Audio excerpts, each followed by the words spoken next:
இயேசுவை இழுத்துச் சென்று தங்கள் மூப்பர் சங்கத்தின் முன் நிறுத்தினார்கள்.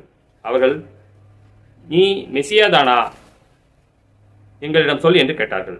அவர் அவரிடம், நான் உங்களிடம் சொன்னால் நீங்கள் நம்ப மாட்டீர்கள், நான் உங்களிடம் கேட்டாலும் பதில் சொல்ல மாட்டீர்கள். இது முதல் மானிட மகன் வல்லவராம் கடவுளின் வலப்புறத்தில் வீற்றிருப்பார் என்றார். அதற்கு அவர்கள் அனைவரும், அப்படியானால் நீ இறைமகனா என்று கேட்டனர். அவரோ, நான் இறைமகன் என நீங்கள் சொல்கிறீர்கள் என்று அவர்களுக்கு சொன்னார்.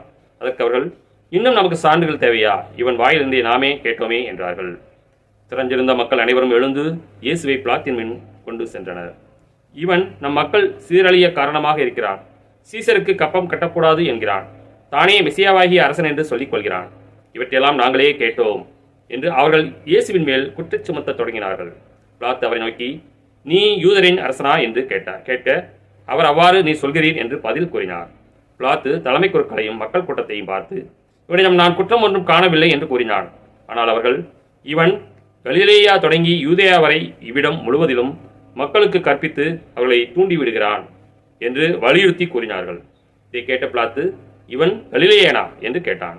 அவர் ஏரோதுவின் அதிகாரத்துக்கு உட்பட்டவர் என்று அவன் அறிந்து அப்போது எருசலேமில் இருந்த ஏரோதிடம் அவரை அனுப்பினார். இயேசுவை கண்ட ஏரோது மட்டற்ற மகிழ்ச்சி அடைந்தான். ஏனெனில் அவரை குறித்து கேள்விப்பட்டு அவரை காண நெடுங்காலமாய் விருப்பமாய் இருந்தான். அவர் அரும் அடையாளம் ஏதாவது செய்வதை காணலாம் என்று நெடுங்காலமாய் எதிர்பார்த்திருந்தான்.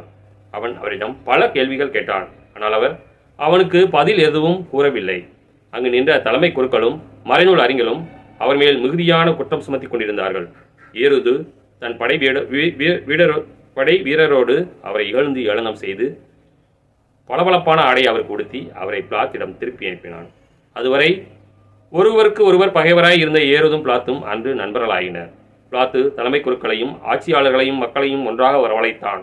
அவர்கள் நோக்கி, மக்கள் சீரழிய காரணமாய் இருக்கிறான் என்று இவனை என்னிடம் கொண்டு வந்தீர்களே, இதோ நான் உங்கள் முன்னிலையில் விசாரித்தும் நீங்கள் சுமத்துகிற எந்த குற்றத்தையும் இவனிடத்தில் காணவில்லை. ஏரோதும் குற்றம் எதுவும் காணவில்லை. ஆகவே அவர் இவனை நம்மிடம் திருப்பி அனுப்பியுள்ளார்.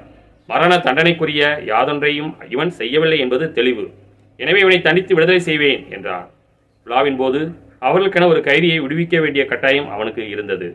திரஞ்சிருந்த மக்கள் அனைவரும், இவன் ஒழிக, பரபாவை எங்களுக்கு விடுதலை செய்யும் என்று கத்தினர். பரபா நகரில் நடந்த ஒரு கலகத்தில் ஈடுபட்டு கொலை செய்ததற்காக சிறையில் இடப்பட்டவன். பிலாத்து இயேசுவை விடுதலை செய்ய விரும்பி மீண்டும் அவர்களை கூப்பிட்டு பேசினான். ஆனால் அவர்கள் அவனை சிலுவையில் என்று கத்தினார்கள். மூன்றாம் முறையாக அவன் அவர்களை நோக்கி, இவன் செய்த குற்றம் என்ன? மரண தண்டனைக்குரிய குற்றம் ஒன்றும் இவனிடம் நான் காணவில்லை. எனவே இவனை தண்டித்து விடுதலை செய்வேன்